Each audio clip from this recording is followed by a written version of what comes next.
Nous allons ici nous intéresser au recodage sémantique. En nous appuyant sur le modèle AS3 d'Emmanuel Sander, nous allons voir comment aider nos élèves à dépasser leurs intuitions premières pour accéder à la structure mathématique profonde des problèmes les plus complexes. On va donc voir comment cela peut s'envisager sur un exemple de problème que voici. Sur une carte, 1 cm représente 1,50 km. Quelle est la distance pour 0,7 cm? À première vue, cela semble simple, mais pour certains élèves, ce problème est un véritable mur. Il cumule 3 ruptures majeures qui bloquent la pensée. L'objectif n'est pas de leur donner une recette ou une règle d'action, comme le produit en croix, mais de leur apprendre à traduire cet énoncé dans une forme qu'ils pourront traiter. Pour aider l'élève, il faut comprendre pourquoi il peut bloquer.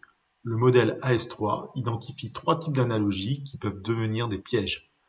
L'analogie de substitution, l'analogie de scénario et l'analogie de simulation. Sur notre exemple, il y a rupture sur les 3 analogies. L'analogie de substitution relève de l'intuition que nous avons des opérations. Un élève pense souvent que multiplier agrandit. Ici, avec 0,7, cette intuition est brisée. Pour l'analogie de scénario, cela concerne l'histoire racontée. Ici, le mot représente est statique. Il n'y a pas d'action, pas de film à se projeter, comme dans un achat de bonbons. Et pour l'analogie de simulation, c'est la capacité à simuler les quantités et les opérations par rapport à la situation.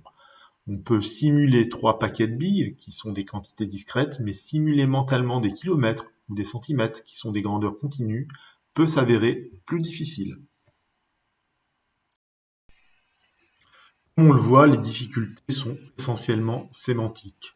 On va donc aider l'élève à procéder à un recodage sémantique en lui proposant d'adopter d'autres points de vue sur la situation, aussi bien au niveau de la substitution, du scénario ou de la simulation.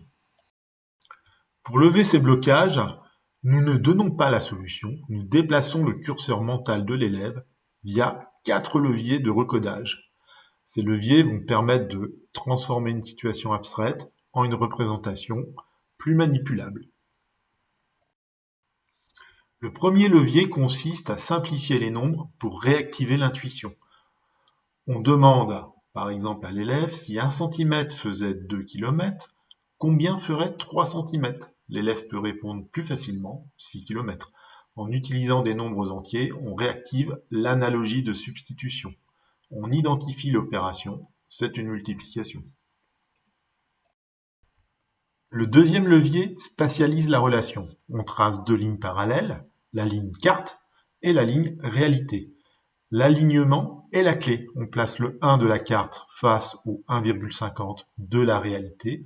En plaçant 0,7 sur la ligne, l'élève voit physiquement que le résultat sera plus petit que 1,50.